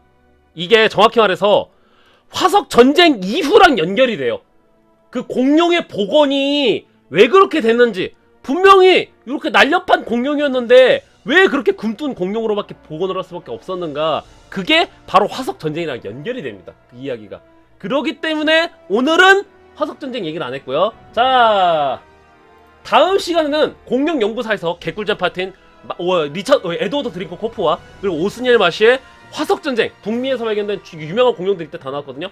화석전쟁에 대해서 이제 이야기를 하고요. 그 다음에 이제 혐성의 역사가 들어가는데, 이거는 쥬라기 공원의 소설가였던 마이클 클레이턴이 썼던 소설인 드래곤티스가 있습니다. 그래서 드래곤티스 설명회 겸 그 다음에 화석전쟁 설명회로 찾아뵙도록 하겠습니다.